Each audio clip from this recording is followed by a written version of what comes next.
Hi, buddies. Hi, friends.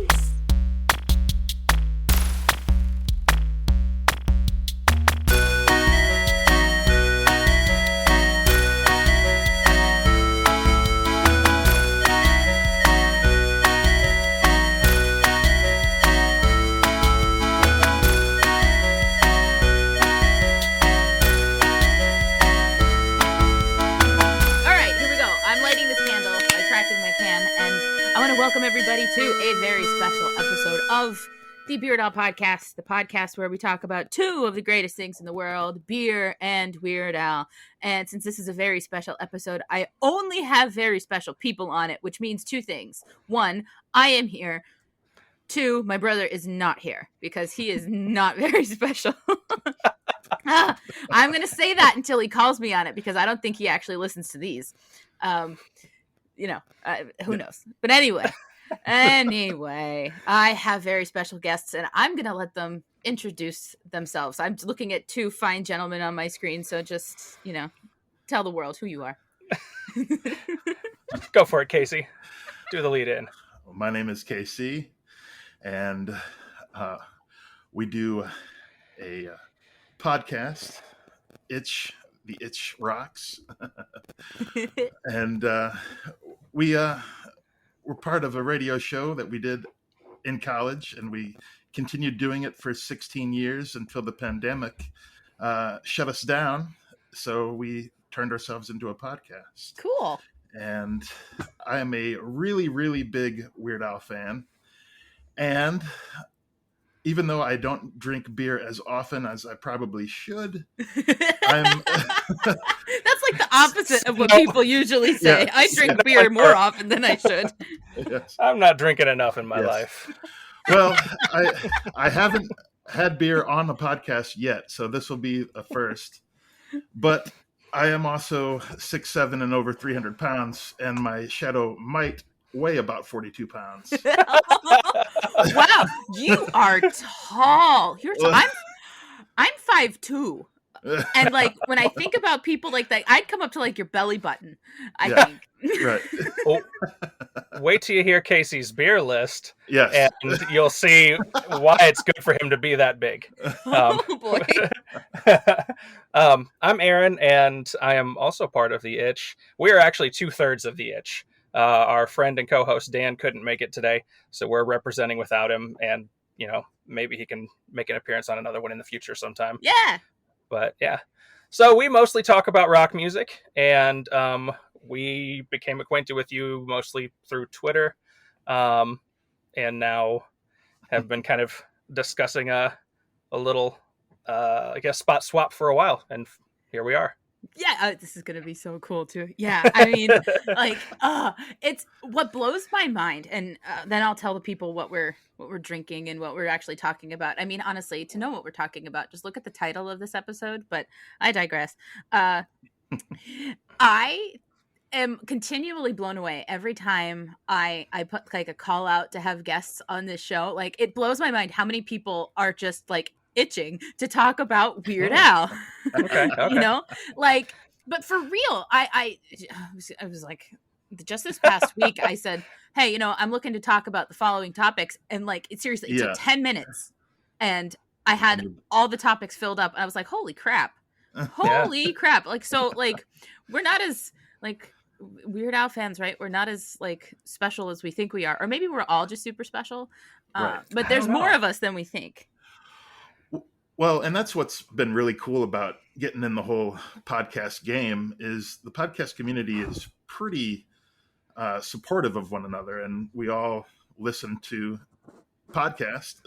So it's exactly. it's been a really interesting journey since we started a little bit over a year ago.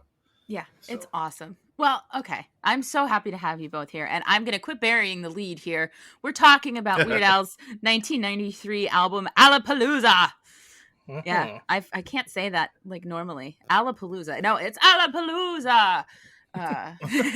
He added an extra O and it capitalized it. Yeah, Alapalooza. Yeah, you have to. You have to. And this, there's a lot of great stuff on this album. Some things on it that like aren't my favorite, but we'll get to those when we get to those. But I mean, that exists with like every album, right? So Right. I'm very quickly going to tell you the beer that I have for this. I was saving it for when we actually talked about this song, but I got sick of waiting for us to talk about this song because it's also like, how the heck are we gonna get like an hour episode out of a 20-second song?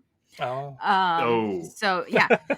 This beer is from Thin Man Brewery, and it is called Sci-Fi Hamster Wheel. Wow. Nice. Right? Nice. Like, you can't get any more perfect than that, which is, of course, a nod to our dear friend Harvey the Wonder Hamster. It's an India Pale Ale, 6.6% ABV. So as far as what I usually drink, this is a light beer on this show. It truly is. So that's what I have. And I think, Casey, you said you have some beer you want to talk about? Yes. Yeah. I have multiple beers for multiple songs, so see if I can keep up. Okay, good. Is that your plan? I've been wondering ever since you told me about this. Is it like Yes. crack open the appropriate one at the song and make it last the duration of that conversation? Oh, this is exciting. Oh, wow. All right. So I'm going to start off, and this is kind of Alapalooza overall theme / the title or the opening track, but it's Tooth and Claw. It's a dry hopped lager from Off Color Brewing Company in Chicago, Illinois. Nod down. Hey. Thank you. And there's a little asterisk that says the secret ingredient is discovery. Don't know what that means. But we both just made the same face. We're like, okay, like I really first of all, if there's a secret ingredient, I mean, if it's going to be that vague, you might as well just keep it secret. Well, if you're going to tell about what it is, then it better have some depth to it. I don't know what that means, but it makes me a little nervous. After that, it lists some beer nerd facts. It's, oh boy. All lagers are not built the same, but Tooth and Claw is a Bohemian lager. Wink, wink. Ooh. Oh. Okay, all right. Said the rare double whammy on that one. For real. Did you just start and close the show with that one? Yeah, you did. That's it. We're done. We're done here. Oh, that's great. Yes. Oh, I love it. All right. So I guess we'll just jump into track one here. Jurassic Park, which is, of course, a parody of MacArthur Park, which has been done by various artists, throughout the years. But this came out to, talking about the movie Jurassic Park. So we have already done an episode on the song Jurassic Park, but I'm sure you have different thoughts, emotions, and feelings about it. So how do we feel about this, as an album opener, as a song? What do you have to say about Jurassic Park? It's an interesting choice of album opener. I'll definitely give them that.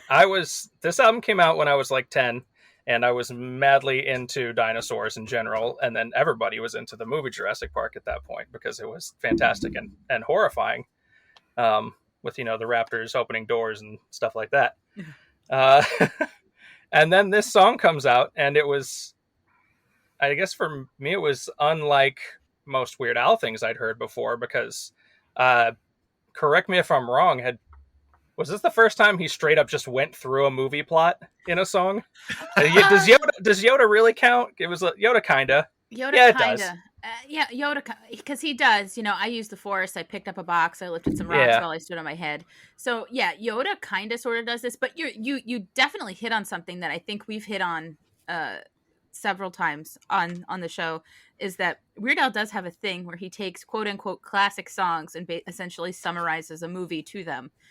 Because there's Yoda, there's The Saga Begins, there's Ode to a Superhero. It's a thing that he does. What's interesting is I think it seems like he uses those, like you said, like classic tracks. Like typically with his albums, there's an attempt to be relevant. Like we're parodying stuff that's usually within the past few years, by and large. And those ones, he is like, let's take songs that are 30 years old and and we'll put the movies over them. And Yeah. it's like its own subgenre within his catalog. Yeah, it's interesting. Yeah, I guess because the movies are current, so the song doesn't really have to be. Yeah. I'm not going to say they're my favorite, especially because, I saw those movies, and I don't think it takes as much for such a clever person. I don't think it takes as much cleverness to do something like that as it does to do some of the other things that he does. And also, I just wasn't familiar at all with MacArthur Park. No, I have no idea what that was. This was totally my introduction to. I'm not even sure I've heard that original song now. Yeah, I started listening. I started listening to it in preparation for this because I'd never heard the original before, and I chuckled for the first couple of minutes, but it's like 7 minutes long. Oh gosh, which is way too long. It's someone left the cake out in the rain. I don't think that I can take it because it took so long to bake it, and I'll never have that recipe again. Oh no! Right. The stakes are higher in Weird Al's version. We'll say that for sure. Yeah, that's for darn sure. And people get left in the rain, but and they might get eaten. Someone let shut the fence off in the rain. Yeah. I saw him do this live on the Strings Attached tour with a full orchestra, and he can still hit the notes. Which screaming the oh no's. Oh, it was beautiful. I was in the front row, and it was one of the many moments during this show where my eyes welled up a little bit. I was like, oh, this man is perfect. Yes. That's fantastic. This album was the first album that I ever owned on CD, because up until then I bought all the tapes because I had a lot of cassettes. So being 9 or 10, I don't know if I got this for Christmas because it came out October-ish. October 5th, 1993. Yeah, I don't think I got it right away, but I remember watching the claymation video for Jurassic Park. And when I got the CD, like I said, I don't remember if I got it for Christmas or not, but I wear that sucker out. It doesn't play very well anymore. Thank God for digital. Yeah. Well, you want to know something weird about that? My experience was weirdly the opposite. I think this was the first cassette I remember having of a Weird Al album, but my first CD, which mind you obviously came out after cassettes, was Dare to Be Stupid, which came out 8 years before this, which is a very weird order. I don't know what was happening in my household at that time. We must have been going through some difficult times, but we had some things backwards. But well, I distinctly remember that horrifying Jurassic Park Weird Al imagery on there. Well, no, just the album cover. Oh, and the album cover.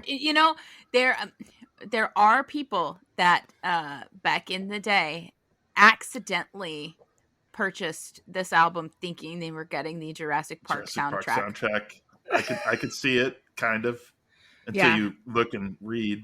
But you can't trust people to read. I wonder how many of them regretted that, because I would be like, the Jurassic Park soundtrack is legendary in its own right. But if I got this accidentally and listened to it, I think I'd be like, you know what? I can work with this mistake that I made. This is fun. Yeah, no, I mean, you're right. You're right. I think they're probably better for it. So in the interest of keeping this train running, let's move on to track 2 of this album, which is a song about my brother. It's called Young, Dumb, and Ugly. Remember, brother, this is going to keep happening until you do something about it. In my defense, on the episode that we did about a complicated song, John did call himself a bridge troll. So I feel like, was it? Yeah, it was a complicated song. He called himself a bridge troll. So, he's young, dumb, and ugly. Which is supposedly a style parody of AC/DC, but it feels just like kind of a style parody of just hair rock. metal. Yeah. And this is somebody reviewing this song as not young, dumb, and ugly, but middle-aged, sharp, and I don't know, maybe 5-6 tops.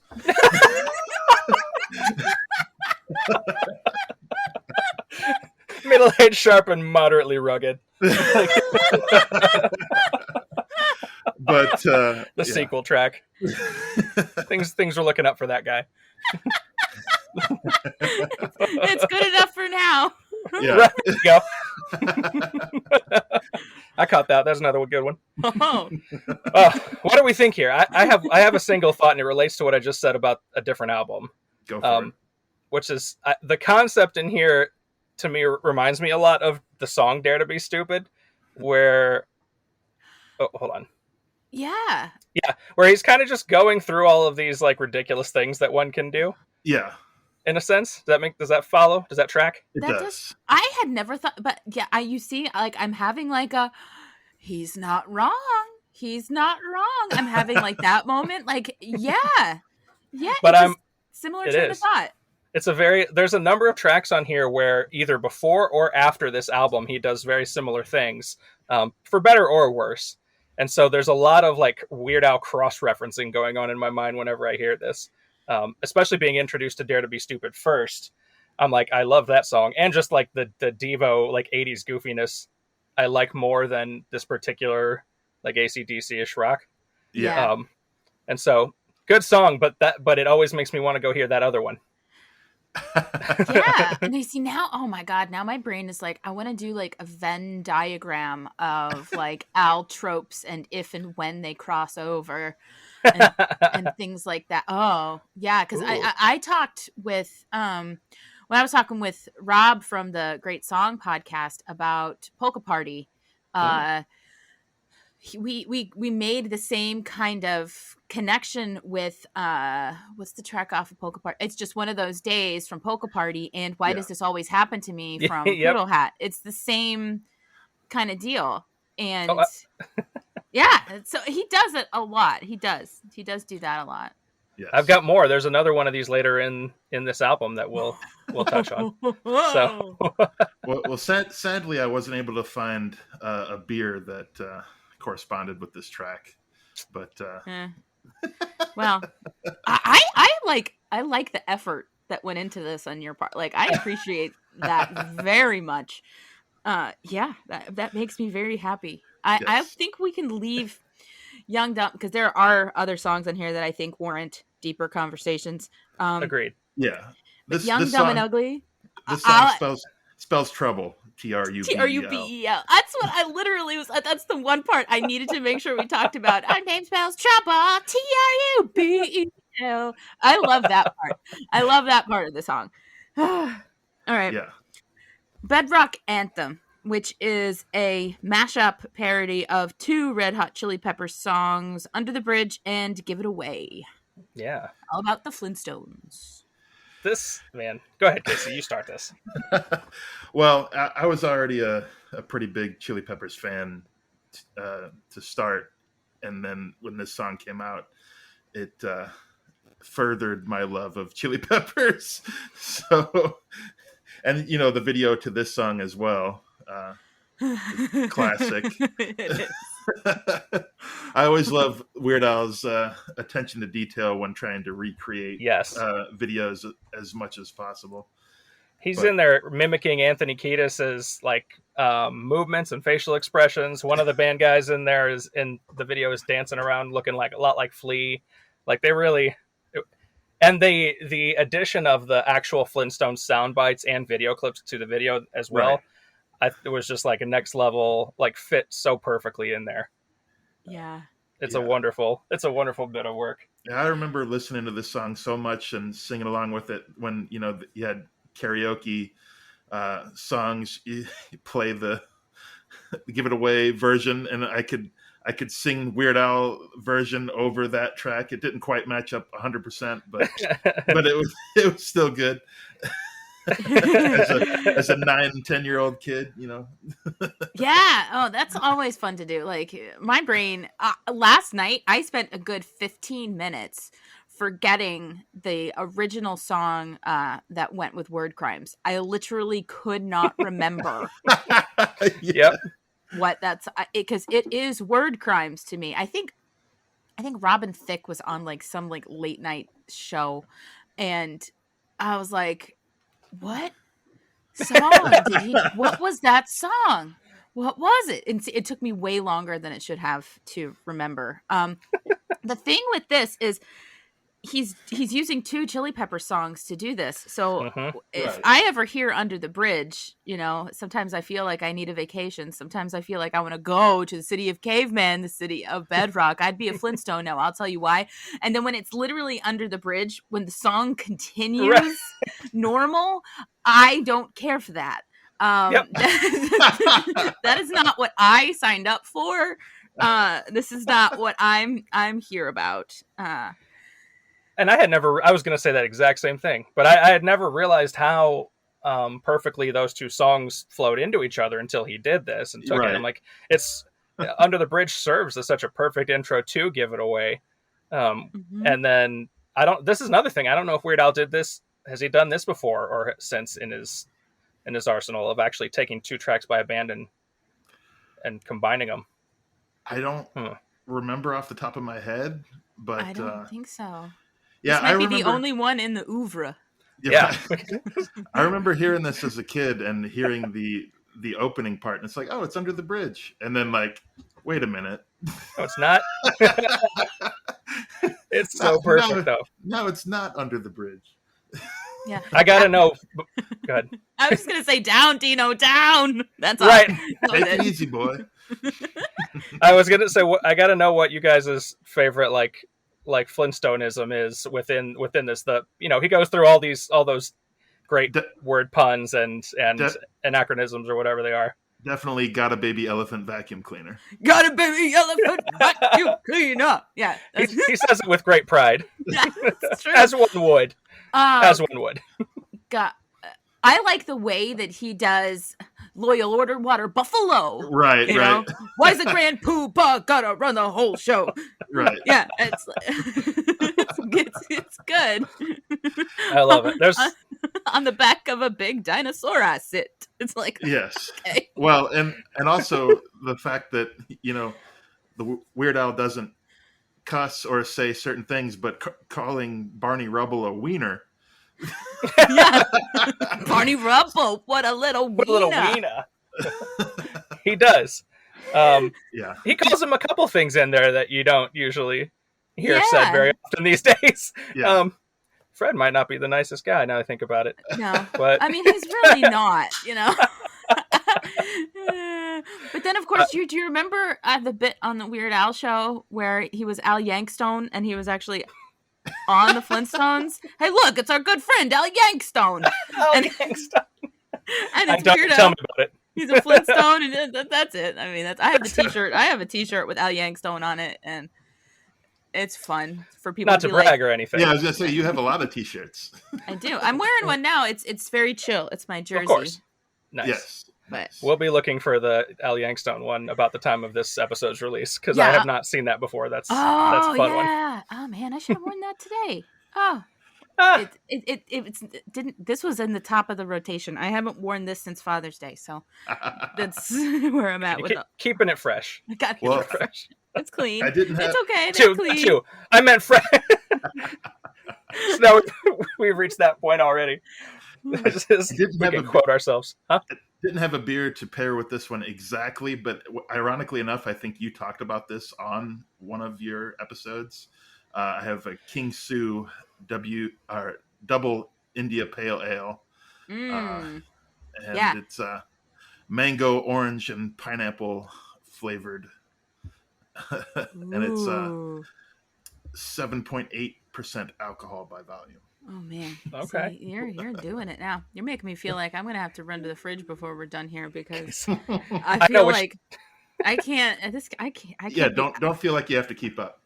Do that. Wait. I'm not going to keep up. I just want to Wait till track 8 before you run to the fridge. Yeah. That'll be good. It'll be perfect.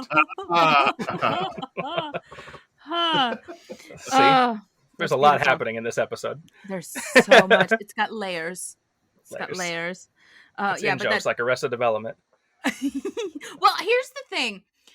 Weird Al is all in jokes. Like, there's so many things that, even if it's about a topic that you can listen to a song and maybe 10, 15 years later be like, oh, that's the joke.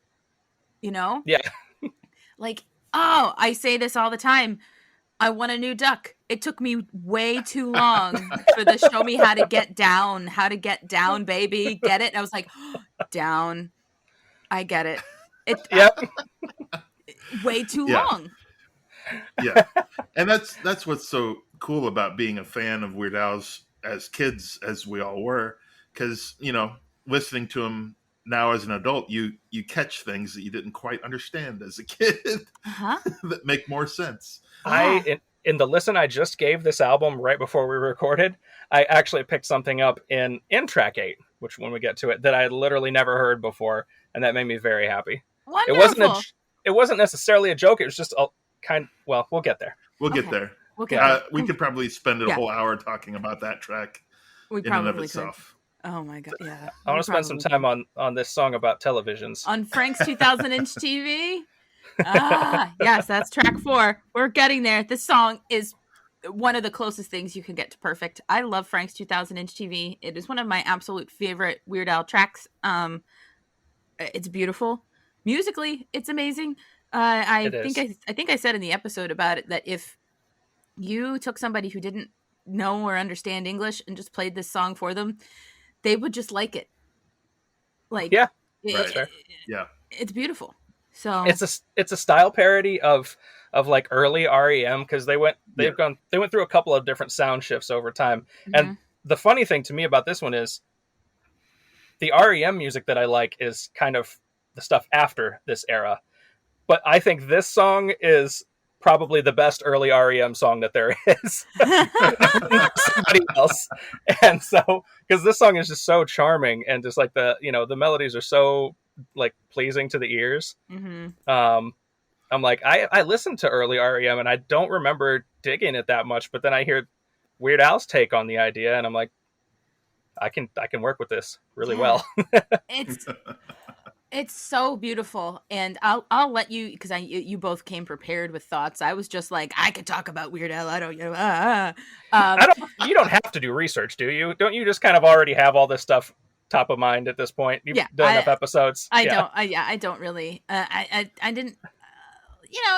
Do research here or there, make sure I'm like, okay, yeah. But the one thing I need to make sure that I mention about Frank's 2000-inch TV is that watts of Dolby sound bit. Right. It's one of the most, like you're saying, pleasing to the ear. That is one of the most pleasing to the ear things that exists. Yep. Period. Yes. So. Right. Actually, I have 2 beers to pair with this song. Oh, good God. Hey. The first one is called Screen Time. Oh, I've had that. The second one, and these are both by the same company as well, Surly Brewing Company. I wonder if they're Weird Al fans and they specifically did this on purpose. All right. Yeah. But also Impossible Objects.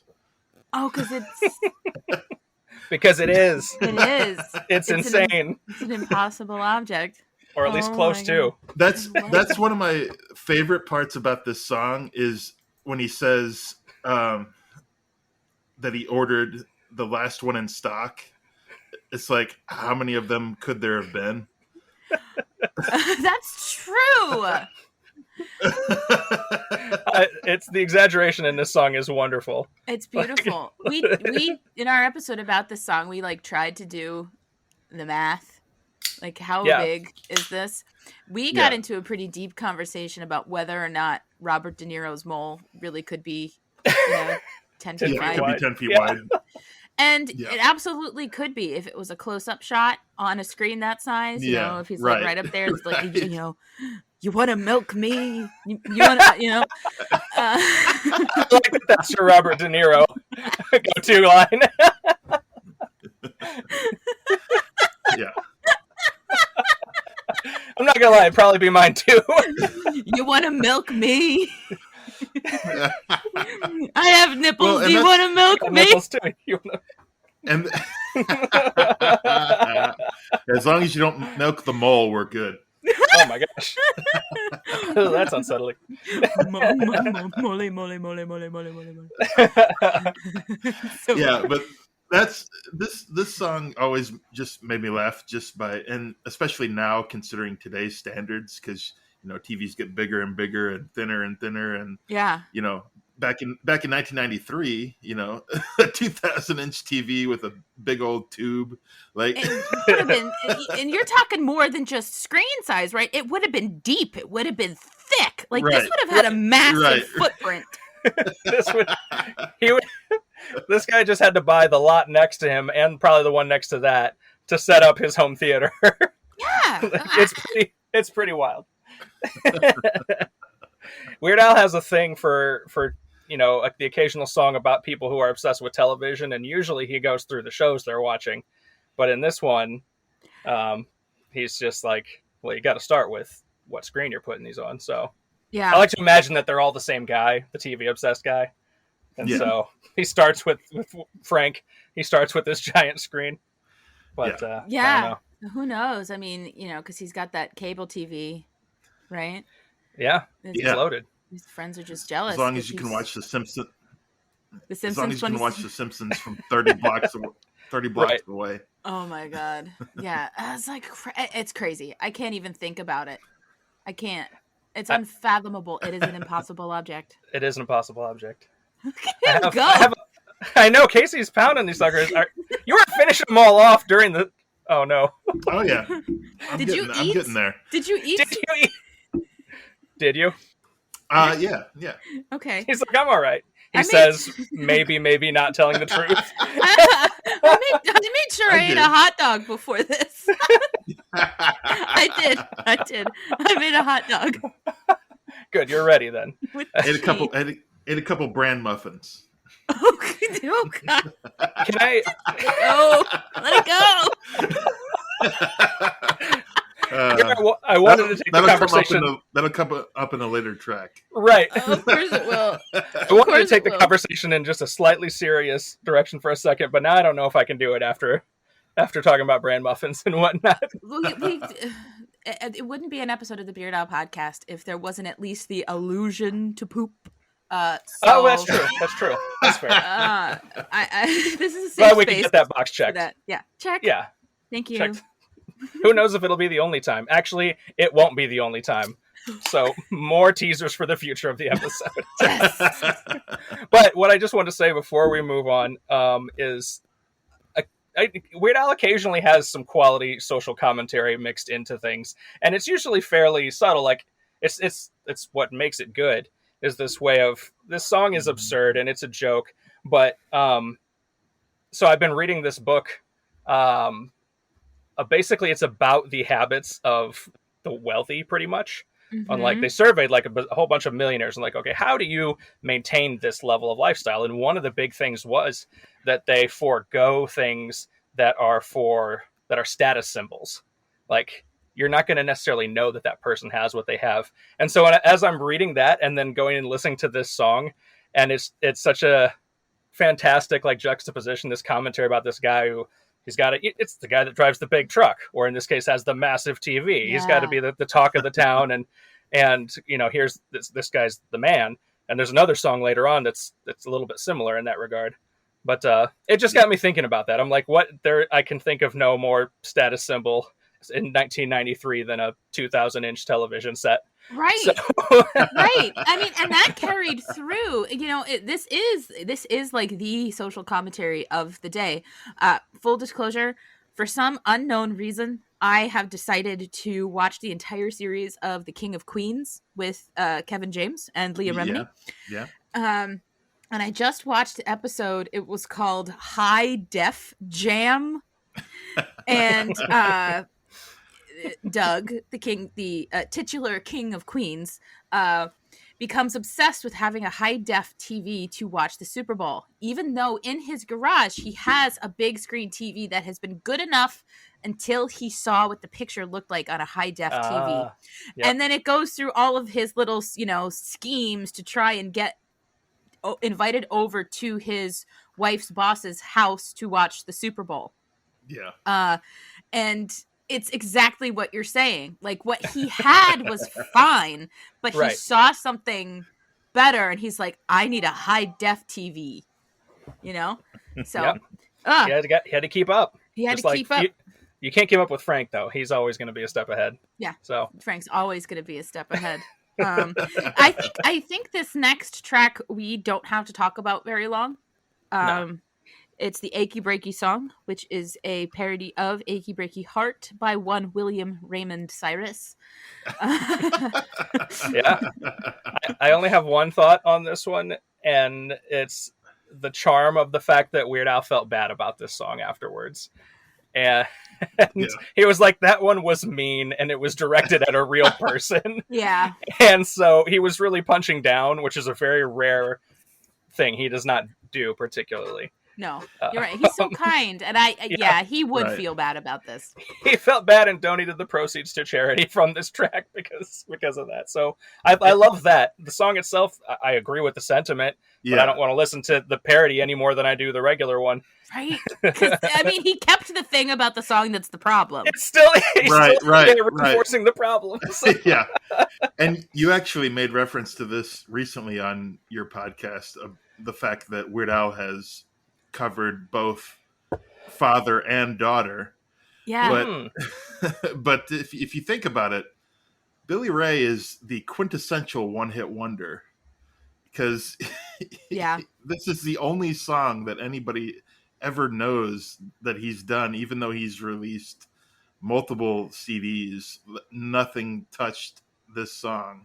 Yeah. And it wasn't even his song to begin with. Right. It was written by a guy by the name of Don Von Tress, who was just like an amateur songwriter that was goofing around, and lo and behold, it is the epitome of it's the epitome of pop country music. That's what happened. Full disclosure, though, when Achy Breaky Heart came out, I was a young girl child that thought Billy Ray Cyrus looked very nice, and did enjoy it. I, at one point, owned more than one Billy Ray Cyrus CD, and did actually see him in concert. All right. You know what? We don't hold each other's views against each other. No, I wouldn't listen to it like now. I skip this song now. I'm like, oh no. That was no. And that's what I love about this song is Weird Al took this song and made it more annoying by doing the dry heave noises and the. He loves some dry heaves and armpit farts. Yeah. Yeah, and there's a kazoo. And the kazoos. Yeah, the kazoos. It's great. The beer that I'm pairing with this song is Arrogant Bastard Ale. Oh, please don't count that one. That's a hefty beer. Yeah. I won't. But that's the beer that I'm pairing with it. What? This is impressive. I like, okay. Man, like, I always like, our dad has, he's pre-gamed to be on our show, then he's had a bunch of beers on our show and things like that. And I'm just saying, first of all, you're taller than him. Yeah. But he's not a small guy, but he always like, I put a thing up on Twitter the other day. I was like, I have two 11%, an 11.8% and a 12.2% beer in my fridge. And my dad actually commented on that tweet, light beer. I'm like, okay. Yeah. All right. I didn't think about really going through the stats of that beer since it's pretty common. Yeah, it's a strong one though. Yeah, we're gonna have to do like a calorie count at the end of this for you. Yeah, I won't. How much pure alcohol you just consume? Yeah, I won't open that one and pound the 7.2 alcohol volume. Oh my god, I love it. Do you want to move on to track 6, which is Traffic Jam? Yes. Sure. It's because we don't need the achy breaky song any further. No, we don't. No, we don't. Traffic Jam is a style parody of Prince. And, of course, Prince famously would never allow Al to parody any of his songs. Even though Al legally, again, he could have, but he likes to ask for and get He's permission. a gentleman. He's a gentleman and a scholar. Yes. And a scholar. But I think Traffic Jam, I didn't appreciate it at the time, okay? But it's a spot on Prince style parody. Like Yeah. spot on. If you listen to Let's Go Crazy and then right. Traffic Jam, like your head explodes. Yeah. Yeah. It's closer to Let's Go Crazy than anything else in his catalog, but yeah. It's my favorite line in the whole song is there's a motorcycle zooming by, watch what happens when I open my door. Yeah. I laugh every time I hear that lyric. That's so disrespectful. Yeah. Well, I mean, it's also disrespectful for the motorcycles to zoom through traffic. Okay? True. That's not only disrespectful, that is against the law.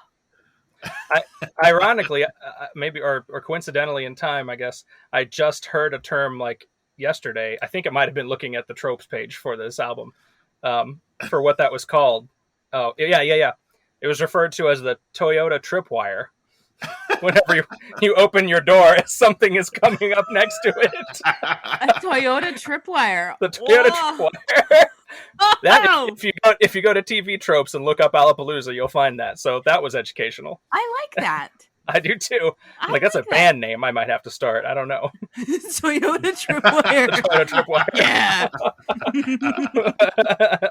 I don't have any real use for this song, to be honest. But as you guys said, even on the Weird Al songs that aren't my favorites, once you hit like 3 albums in, like you just can't stop or help but appreciate the quality with which he's able to recreate sounds. Mm-hmm. And so, yeah, Right. as you mentioned, like that being so spot on for Prince is still impressive, even though the song itself isn't one that I'm that fond Right. of. And it's car horns. Yeah, Yes. and car horns, Yes. there's that. Being Prince with car horns. Like, There is that. the man's a genius. The man is a genius. Yeah, that's, I mean, people just like seriously listen to Traffic Jam and then listen to Let's Go Crazy, or, you know, vice versa. Sure. You know, amazing. There is a beer that pairs with this that actually is called Traffic Jam, and it's berries and a whole bunch of stuff, but I wasn't able to get a hold of that. The beer that I came close to pairing was Nordic Jam. Oh, is that from It's Two Two Pitchers Brewing Company. Okay. Where did you find all these, Casey? I went to a shop in St. Peter's where I reside. Nice. Beer and sauce shop where they have they have a lot of sauces and a lot of beers, and I just went through and tried to match as many song titles as I could. Did you have the Alapalooza like track list? Like I did like on my phone. notepad or On my phone. You're like, Yeah. I found this one, got this one. Here's some contenders. I got Wow. pretty happy when I did the Frank's 2000-inch TV with Screen Time and Impossible Screen Time. Objects. Yeah. That was a great one. That's so perfect. I love it. That's literally how I beer shop. Like yesterday, I went to one of my beer places because John and I are recording something tomorrow. We're like tossed up between 2 songs, and he was like, "Well, I have a beer for this song, but I don't have one for the other one. But we really should do the other one because because of reasons." And so I'm like, "Okay, well, I don't have a beer for either of those songs, so." So that I'm standing there in front of like this beer fridge because I figure I'll just get like a 6-pack of singles, so I'm not like stuck, you know, with a whole bunch of one thing. And so I'm looking at the fridge and I'm looking at the titles, and the person comes over to me and is like, "Is there anything in particular I can help you with? Like, you're looking for a certain kind of style, or you're looking for this, that, and the other?" And then I always have to explain to them, like, I have this podcast and I have to pair a beer with a Weird Al song. So I don't think you can help me with that. Right. Interestingly enough, when I was shopping at this particular store, the guy came and asked me that, and I was like, "I'm just browsing. Like, I know what I'm doing." I'm just browsing. Oh my god! All right, Talk Soup. And Which is supposedly a style parody of Peter Gabriel, but there are supposedly 2 style parodies of Peter Gabriel on this album. The other, Peter Gabriel right then. The other one that we'll talk about, I believe recorded in 1990. So it was a holdover from Off the Deep End. From Off the Deep End. Yeah. Yeah, and that wouldn't have fit on Off the Deep End. Off the Deep End had a completely different vibe than this album, even though they were so close to each other. They feel very different. And that's one thing I wanted to bring up about this album is that it's kind of the, all the other albums previous was very 80s oriented. So this was like the crossover into the 90s and does different style parodies than he previously did until this album. So it's kind of like the forefront to Bad Hair Day and forward. So this opened the door for Bad Hair Day for sure. Yeah, for sure. Like, yeah, like Off the Deep End built the door. Okay, like he got out of the 80s hallway with that, began producing his own albums, starting with Off the Deep End, and then Alapalooza opened the door, and then you get onwards to Bad Hair Day and Running with Scissors, where you're like firmly in the hallway. Right. There you go. Yeah, of the 90s. That was a very tortured metaphor. You did a lot of work on that one. I did. My brain, you could tell it was thinking. It's because I'm out of beer, and I have to go to the fridge. Oh man, okay, let's get to that track then. We'll keep moving along so we can get to the fridge. Talk soup. So talk soup. But just real quick, because you're right. Track 8 is a good time for me to go get my second beer here. But I usually only have one, but now I feel like I have to have at least two with what's happening over here.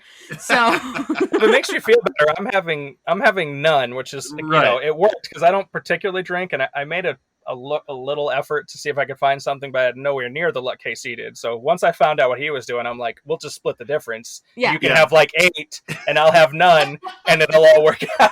Right. That's right. Yeah. I like it. I like it. So, Talk Soup it's about the people wanting to be on these trashy talk shows. Yes. Listen More to commentary. me. Listen to me. Listen to me. I want to tell the world about it. My ridiculousness. Right now. Yeah. And it also ties in the Talk Soup show that was on E from 1991 through 2002. Yeah. That's some trash shows have long tenures. They do. People like their trash, man. People do like their trash. And actually that's a really good segue because there's trash in the fridge. And I'm going to go get something from my fridge that's not trash. And then we can come. It'll take me like 2 seconds. And we'll come back and talk trash. Do it. Because I have to do this. Do it. How many beers do you actually have? I didn't count, but. How many have you finished so far? How many have I finished? Or did you just start them all and they're just sitting around you, strewn about? 4. Are they all like half drink? No, they're all cleared. Dang, man. How you feeling? Perfectly fine? Feeling good. That's fantastic. I didn't drink the Nordic Jam or the Arrogant Bastard Ale. But, that threw my dogs for all sorts of a loop. Because I came out of this room and they're like, "Are you done? Are you done? Are you done?" I was like, "No, I'm not done." We're gonna play a little bit. What was that? So you want to play now? Is it time? Like, no, not yet. I'm sorry. There's one or two that we can go through fairly quickly if you guys want, because I know we're getting up there on time and still have a couple of heavyweights left. So yeah, that's true. So I only have one personal thought on Talk Soup. I don't know when we're officially getting back into this. We're sure. in it. That's fine. Let's do it. Let's do this right now. My only other thought on Talk Soup is, there are some funny lines. Two thoughts, I guess. One, not a song he could get away with writing today. Nope. Right. Because times have changed greatly. For 2, same concept as Jerry Springer from Running with Scissors. Which I don't know. I'm more inclined to favor Jerry Springer, but it might just be because I spent more time listening to that song because I just love Running with Scissors. So, I mean, they're probably pretty well ultimately equal. This one has some great stuff. Like, you got a person born without a chin. Yeah. You got someone, I sold my kids for cheese. Like, I yodel in the nude.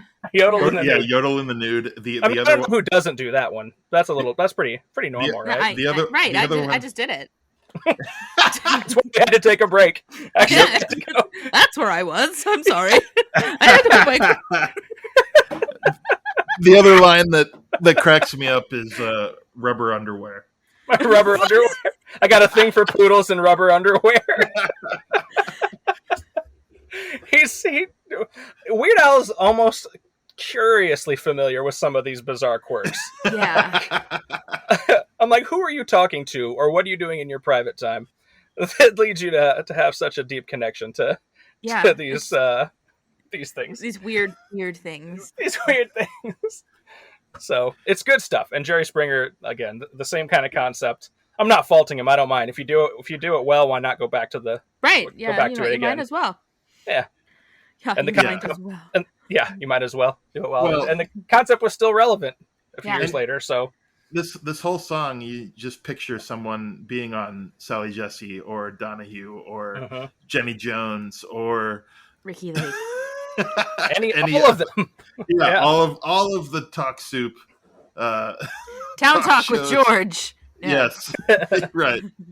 Yeah. Well, I don't know, and the whole ending of the song where they just say "e," like, it's like, all right, you just flat out did the whole Talk Soup show. You did it. Oh gosh. All right. I speaking of telling the world about it, this new beer that I went to grab,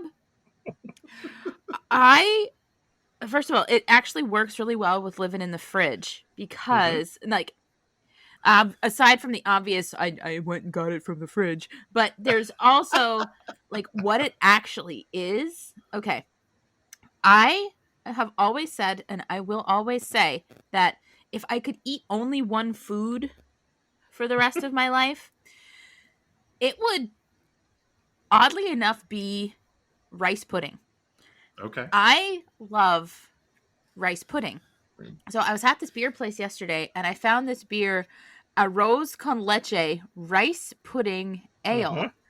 It's a cinnamon and vanilla cream ale. 5.3% alcohol by volume, and it says 1 pint, keep cold, drink yesterday. And it's like, so is it past due today? Like, I bought it yesterday. Should I have drank it that day? But then yesterday would have been yesterday. So what does that mean? You got caught in some type of time loop. I am in a time loop now. That's with this unfortunate. But at least you've got that. This is amazing. Like, it's literally a beer that tastes like rice pudding. I can't put it into any better words than that. Like, think about the best rice pudding that you've ever had, but make it beer. And that's what this is. And I like to have rice pudding in my fridge because, I'll just get those little Cozy Shack cups and stuff. Yep. And I mean, that's fine rice pudding. It's not like homemade rice pudding, but it's fine. It's good. It scratches the itch. You went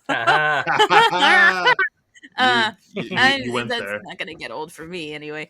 It doesn't for us. It doesn't for us either. It better not.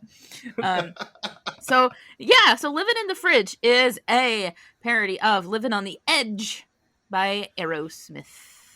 This might be my favorite Weird Al parody of all time, just for the overall encompassing music and lyrical content. I'm sorry. I'm just amazed by this beer. I'm really sorry. I'm having like a reaction to how good it is.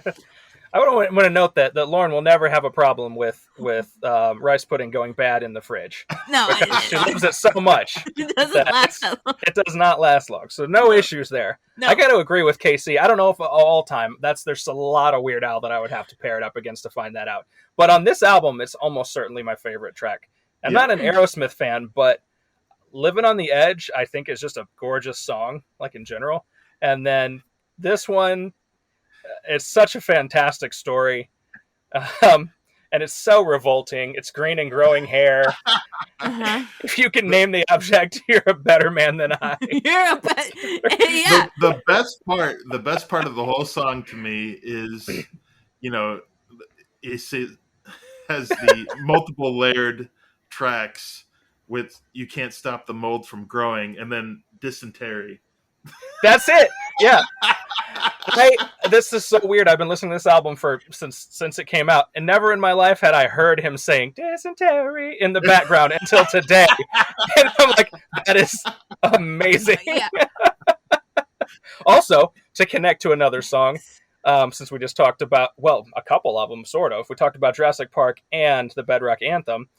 It could be Liver Cake or Woolly Mammoth Steak. Yes. So there's a lot of prehistoric action going on this album. Well, and if you think about it, woolly mammoth has been extinct. So if you have a woolly mammoth steak rotting in a fridge for thousands of years, that's why that's the best line. I'm like, he goes all the way back to the earliest stages of time, and it's like we're not sure how long this has been here. It needs to be carbon dated. Yeah, that's so true. There's another line that I love in the song where. It's green and growing hair. It's been there since July. You know, it's August currently. So July from August doesn't sound so bad. But if it's June and it's been there since July, that's really bad. Yeah, that's terrible. This album came out in October for what it's worth. So that would still be significantly bad. Yeah. Oh, if you listen to this day of release. Oh my. Yeah. That's true. That's true. I mean, some refrigerators. I don't know. I'm not gonna lie. This is moderately relatable. Not moderately, and not to throw anybody under the bus, but not because I left something somewhere. there's an implication in here. Does he mention a roommate doing it, or does he just talk about himself? All right, I've lived that. Let's just say I've lived that experience. Yeah. Yeah, my roommate won't throw a thing away. Yeah, this is probably his. Yeah, that's great. That's great. It looks like it's alive. I mean, if you use Tupperware, like, or if you use like old like sour cream jars or something to store stuff, again, sometimes you forget what's in there and you got to look, and sometimes you don't like what you find. Yeah, it's been rotting there all week. All week, a couple weeks really. This sorry. Like, all I picture when I think of the song, and I'm gonna reveal a little something here. When I was in the 10th grade, we had an economics teacher that like just truly did not give a crap about like teaching or anything like that. So me and one of my buddies, we sat in the back of the class. It was the only class that I sat in the back of because I was like one of those like, but like this teacher didn't give a crap. So like I didn't give a crap. So we sat in the back. Anyway. Yeah, exactly. So we sat in the back and they were the desks that opened up. Long story short, we would put food in it every day from the beginning of the school year till the end, and nobody like opened the desks or did anything like that. And so like I'd be like, how's that orange looking today? Like, it's not orange anymore. And I was like, that's so gross.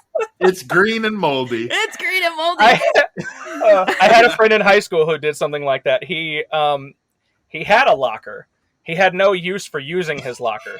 So, like, had one. More or less the first day of school, or at least very early on in the school year, he took a milkshake and put it in his locker and deliberately never opened his locker again and just left it there for the rest of the year until the hallway stunk so bad that the school...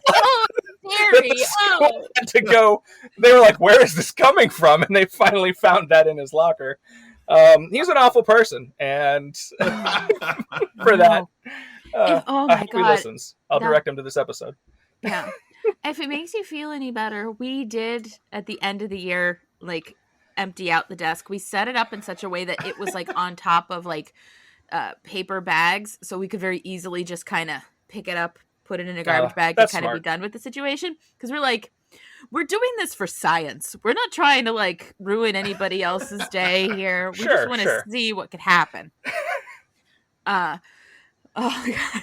I think I would have just burned it. Just burned the whole desk. Just take it out back. Destroy it.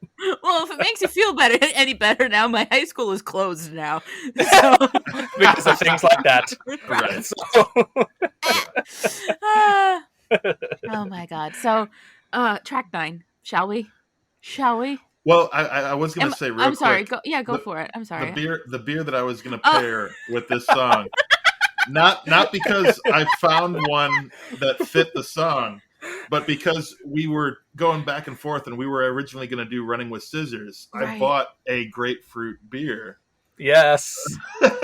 That's been sitting in my fridge since then. Yeah. For a few months. So So it worked out in a living weird the way. fridge. Yeah. Oh, so that's a very meta connection. Like that's a real life, like this is actually what happened Yeah. kind of thing. I like that. Yeah. That's great. I like Casey, I think that you just earned like a lifetime like invite to this show There you go. because I'm pretty sure Lauren is just like utterly impressed with what you're doing here. I'm impressed.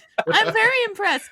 It's a Whitkissed White, a grapefruit white ale, 5% alcohol by volume. Oh, Odell Brewing Company of Fort Collins, Colorado. okay. You're just a walking beer commercial today. Yeah. But yeah, I don't have. Go ahead. it's been living in the fridge for a couple months. Fantastic. It's beautiful. I'm not gonna lie. I don't have anything to say about She Was a Mime. She never told me she was a mime. She never told me she was a mime. Mhm. That sucks. She should have told you. Well, that's the best part of the whole song. You know, why would she tell you if She can't tell you Can't tell you. She didn't communicate it well. because Yeah. she's a mime. She's like okay. In my head, the beginning of this song and the beginning of "Stuck in a Closet" with Vanna White are very Yes.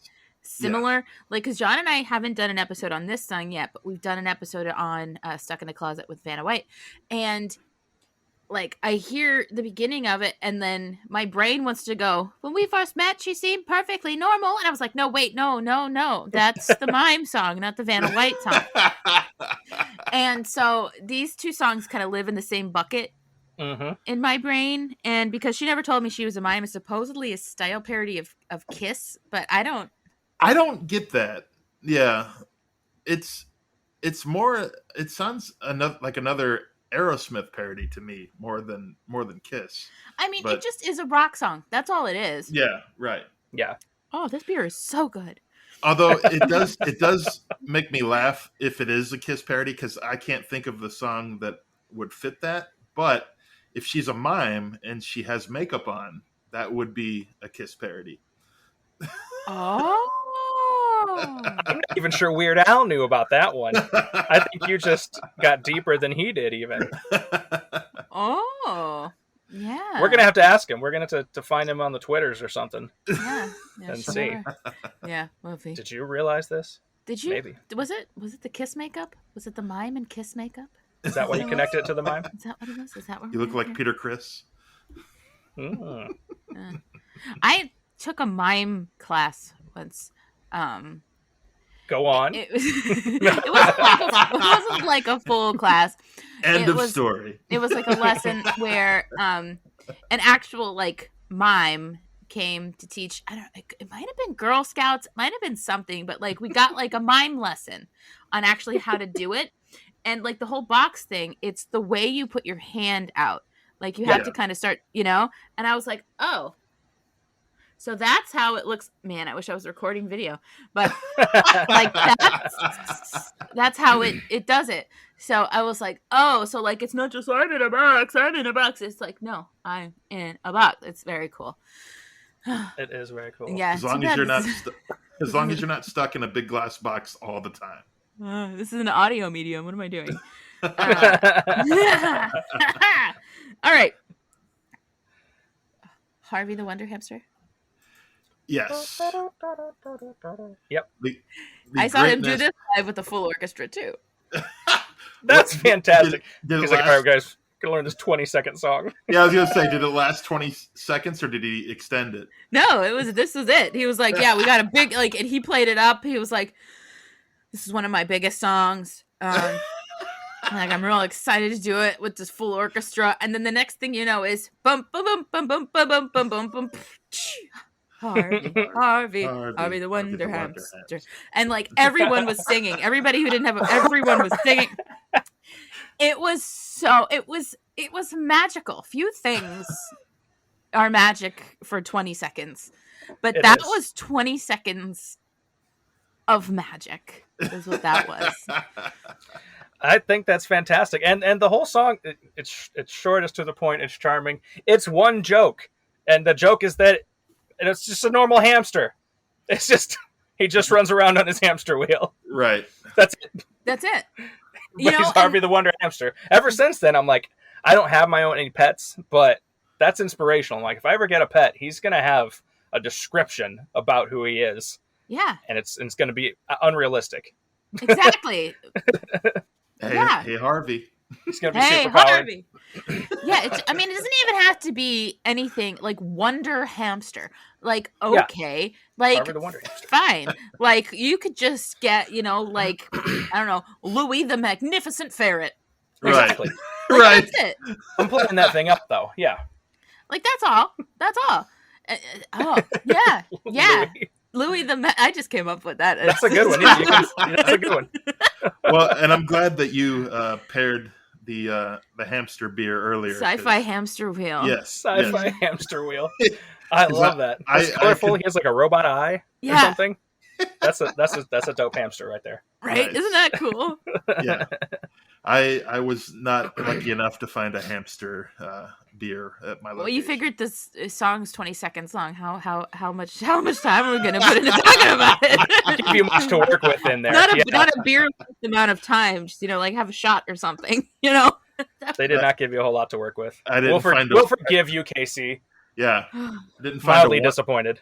Didn't find a Wonder beer. Did you find one for the next song? Because I think the next one I'm excited to hear about. The people are wanting the people. Yes, The people are wanting for us to talk about Waffle King. Waffle King. Yeah, Yes. when I had shared on Twitter that we were talking about this album today, somebody did write back. It was actually my buddies from the Hop Nation USA podcast, so they will appreciate all the beer that you've had because they're a beer show. I think you just earned an invite to their show too. There you go. In Pittsburgh. Hey, all right. So I did find one beer, and it's from St. Louis, which is Yay. where I'm located. So it's Chicken and Waffles Blonde Ale. Oh. It's a smoky, spicy blonde ale with toasted bread in the body and a bit of maple on the nose. Okay. I love bread in the body. I put bread in my body all the time. I just put It's some bread in my body. 6% alcohol by volume. All right. Earthbound beer in St. Louis. Earthbound. Okay. Question: have you guys had actual chicken and waffles? Oh, Yes. Yeah, I live in the Yes. South. Good. All right.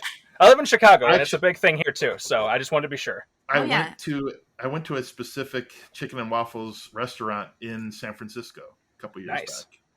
I went to the Metro Diner in Jacksonville that was actually featured for their chicken and waffles Ooh. on Diners, Drive-Ins, and Dives with Okay. my man There you Guy go. Fieri. Yeah. Okay. I have said that if I were to have my dream dinner party would be Weird Al, Keanu Reeves, and Guy Fieri. Yes. Because I feel like we would have fun. Like, Al would be funny, Keanu would be kind, and Guy Fieri would bring the Flavor Town. And I think that would be the best meal. Would you have it at the chicken and waffles place? I would have it wherever Guy Fieri wanted to have this meal. Okay, he gets dibs. Got it. Because Al's a vegan. Oh my God! Look at the chicken and the waffles on the can. That is funny and a little unsettling. That's great. If I was a vegan, then chicken and waffles is out. No, Yeah. but he was It on does- Hot Ones, and they did like vegan, like some wing tofu wings or something kind of things for him. So, he could have something like that. I guess We'll make it work. I don't know, but yeah, Well, Waffle and King. as we is mentioned- what style parody of Yeah. Peter Gabriel? Waffle Mhm. King, another Yep. one. Yes. I mean, the world loved Peter Gabriel at this time. I don't blame him. I still love Peter Yeah, Gabriel. Right, same. Right. Yeah. Yeah. This definitely has some Sledgehammer vibes to the whole song. Uh-huh. Yeah, it's cool. It's a very cool song.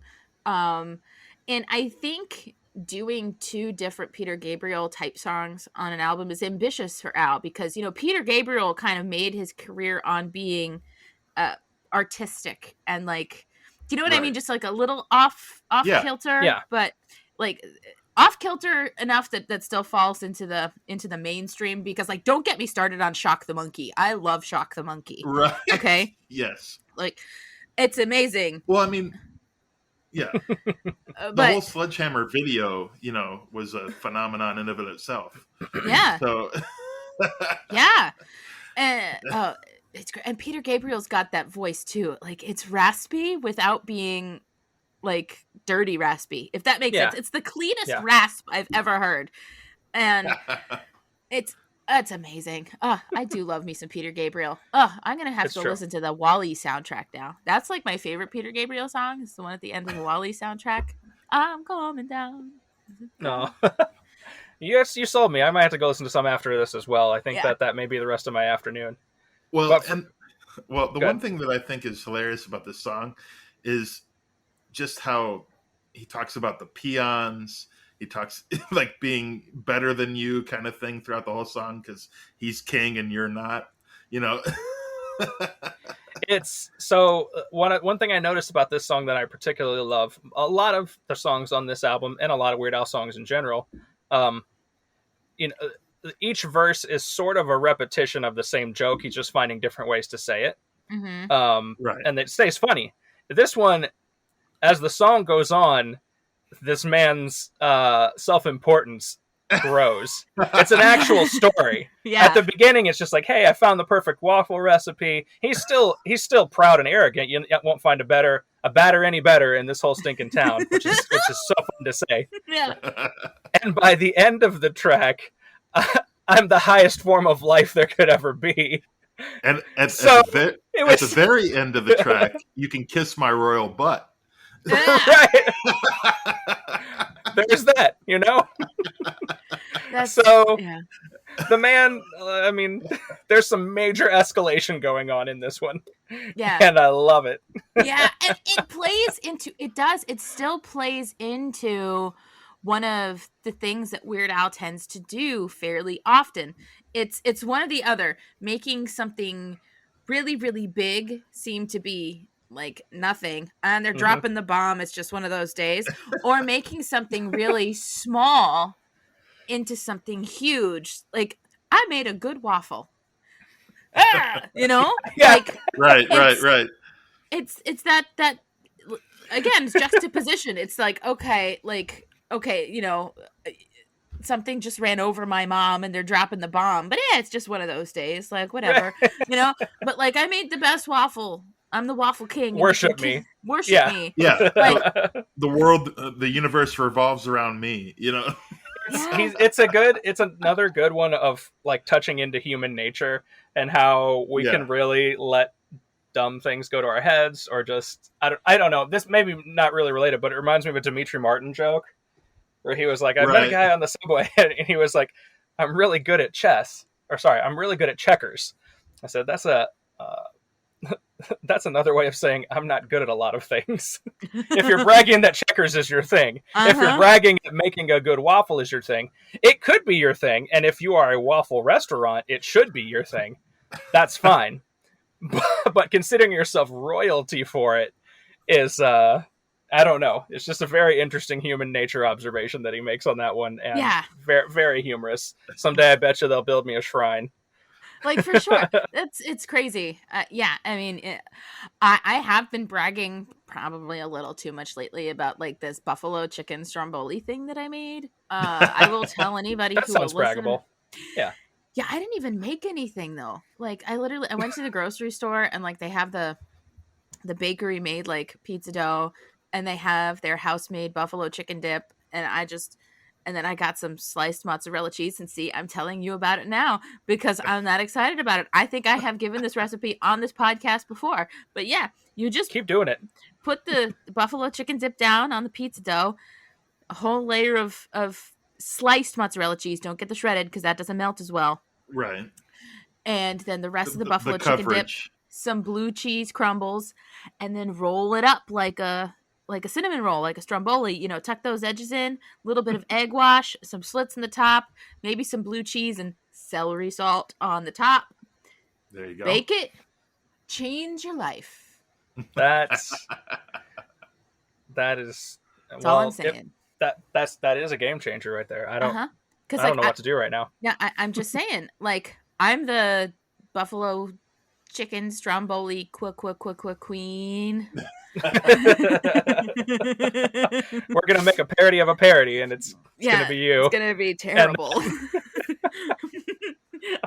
I feel like my stromboli is probably better than a waffle, but oh snap!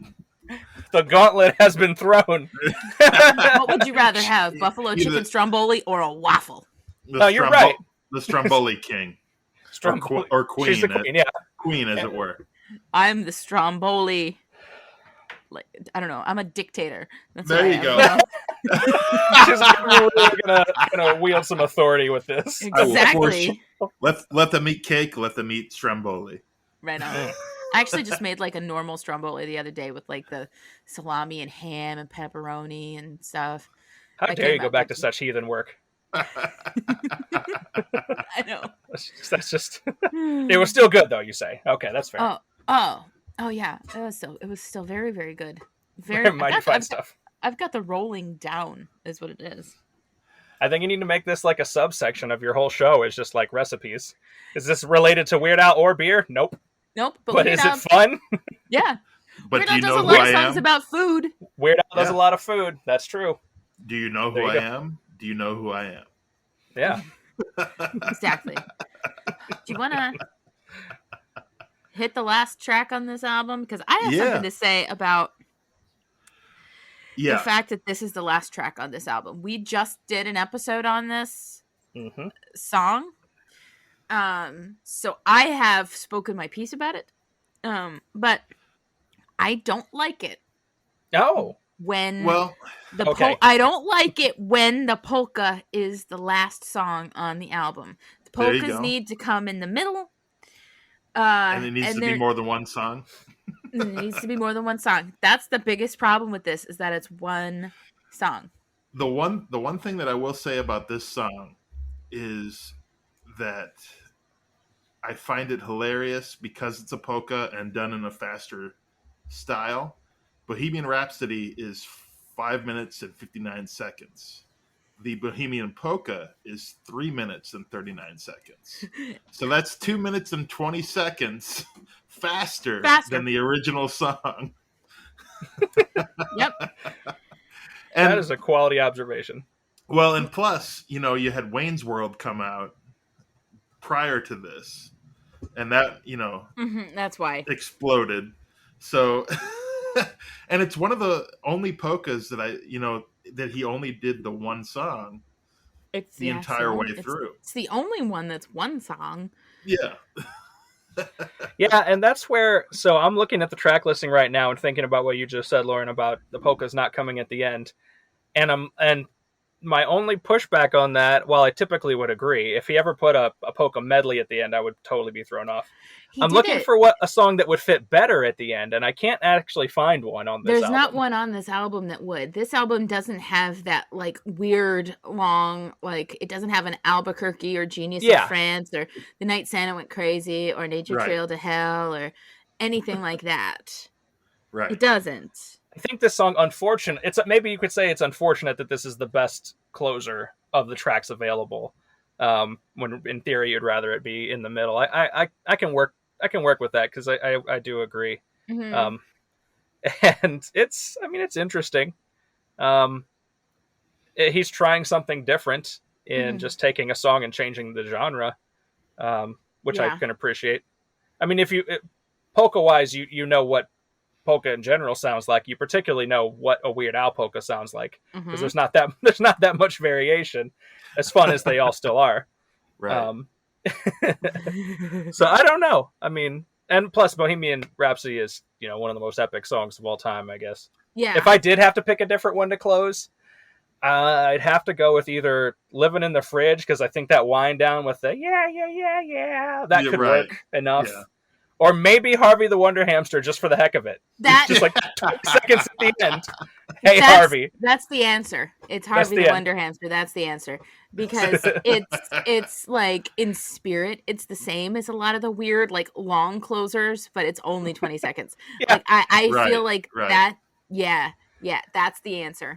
It's just an outro, basically, for the album. Yeah. It's Harvey. It already was towards the end of the album anyway. But yeah. Accurate. Yeah. I love playing games where you rearrange songs and stuff like that. You can ask Casey or Dan on the Itch about that. So that when you brought that thing up about the polkas being in the middle, I'm like, oh, now I got to look at this. That's interesting to me. It's true. And it's this and Dare to Be Stupid has the polka at the end. Oh. Which for me is like the problem with the Dare to Be Stupid album. But you can listen to that when I think I mentioned that when I talked with the guys from the Green Shirt podcast about Dare to Be Stupid a little bit ago. So, and here's the thing about Dare to Be Stupid. You could close that album with Yoda, or you could close it with One More Minute. That would be fantastic. Right. Slime creatures from outer space. Or slime creatures from outer... They had options there. There's no excuse for Al to put that polka There's no excuse. There's no excuse. What were you thinking, Al? Al, what were you thinking? Why would you do it? Ah! I think we can agree that he got better at album closers as he went along, because he hit that like mid-90s point where he started being like, all right, these are all going to be like 7, 10, 12 minutes long, and they're going to just be ridiculous. And he perfected his art as he went, for sure. Yeah. Absolutely. 100%. So we've covered Alapalooza. Yeah. And the one thing that I wanted to say about the Bohemian Rhapsody polka is the whole spit in the eye when he actually has the sound effect of spitting in one's eye. Yes, the sound effects are good. Weird Al will never not take an opportunity to put in a sound effect. Oh no, like the Hamilton polka with the little, like, I'm not throwing away my shot. Pew! I just shook my table with that shot. This is not a very stable table. The unstable table and some collateral damage happening right now. It's unstable table. The beer that I decided to pair with this particular song is... Don't forget that. Liquid Poem by Stone Brewing Company, which is also the Arrogant Bastard Ale. Gotcha. It's 9.4 alcohol by volume. There you go. That's a good way for you to end this.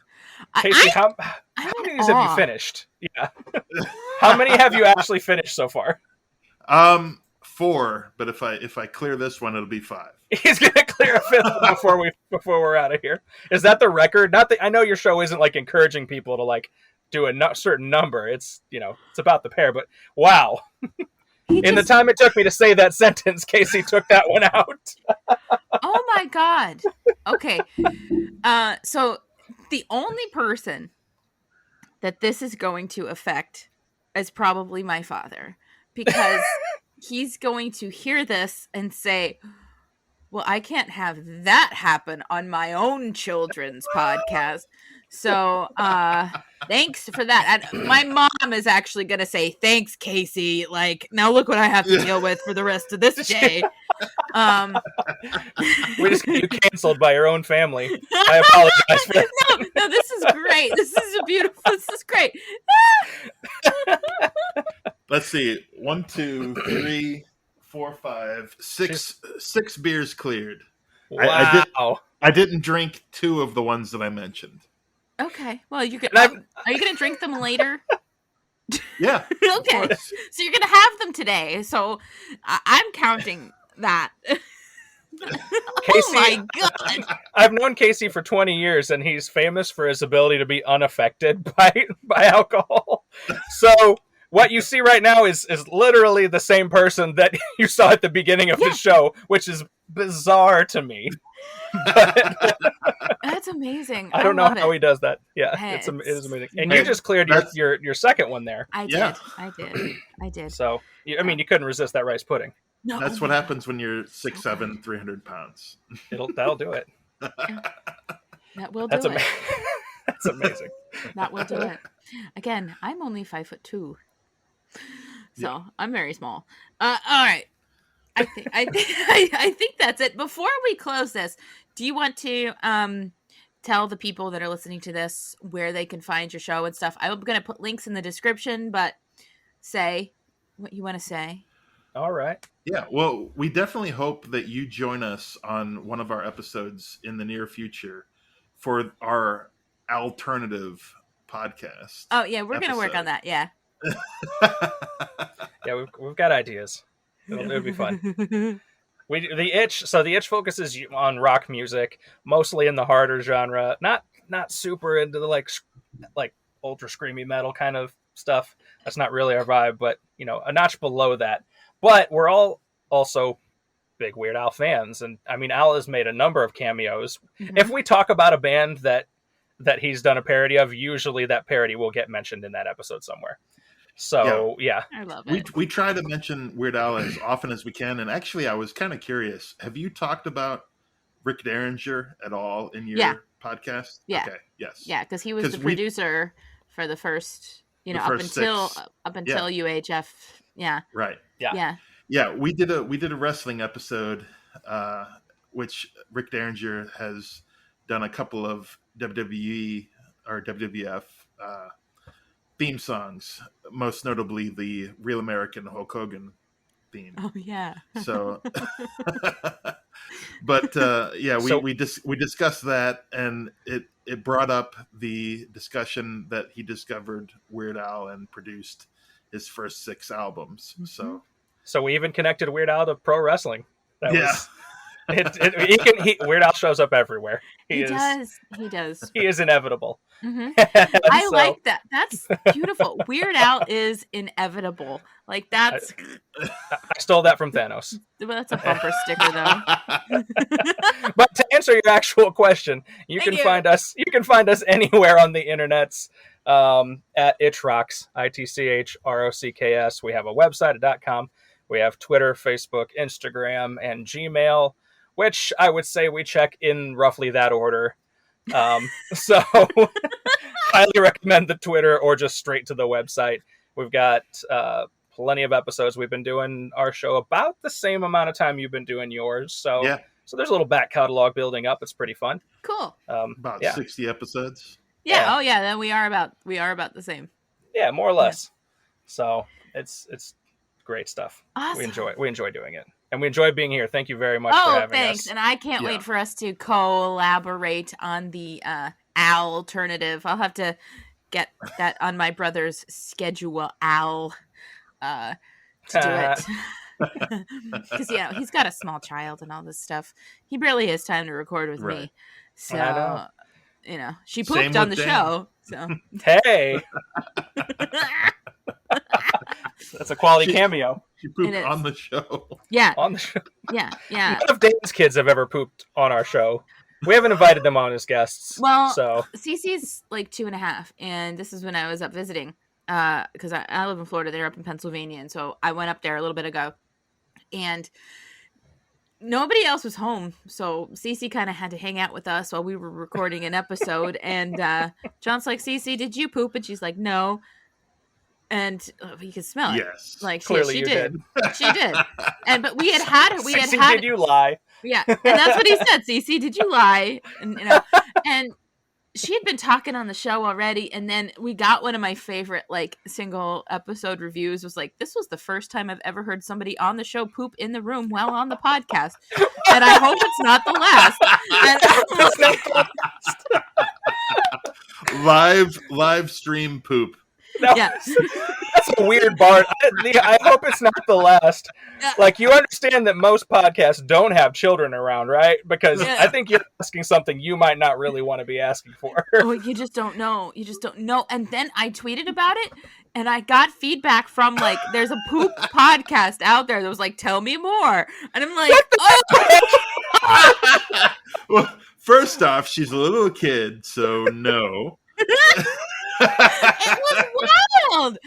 And so but she pooped, and that's how that went. So I'm glad we got to talk about poop again, and I think that's a really good way to close. Good way to end it. We have to stop. This is not going to get any better from here. No. I mean, it couldn't possibly get any better than this. So I'm putting a pin in this episode. This has been a very special episode of the Beard Owl podcast, and I think this episode definitely holds the record for the number of beers had on Good job, man. You're the welcome. show by a single person, because what you finished 4 on the or 5? Let's see. 1, 2, 3, 4, 5, 6. You're just strewn about him. Okay, and then I had 2, so there were 8 beers had on this show. I think the most that we, I have to listen back, but I think this does take the hold the record there. So watch out, Dad, we're coming for you. I feel accomplished. You should. Oh dear heavens. So I am still Lauren, and Casey and Aaron, you have been absolutely amazing to have as guests on today. Check them out at all of the links that I'm pointing down. This is not video, but I'm reminding myself that they're going to be there. Check the links in the show notes on this, and we'll come at you again next time, people. Bye. Bye. Bye. Thank you for that. Yeah, that's good.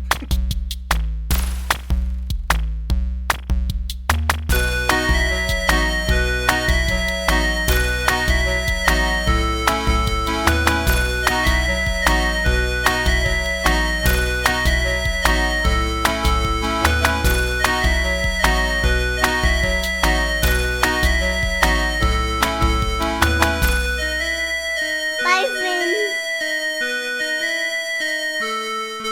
Bye, buddy.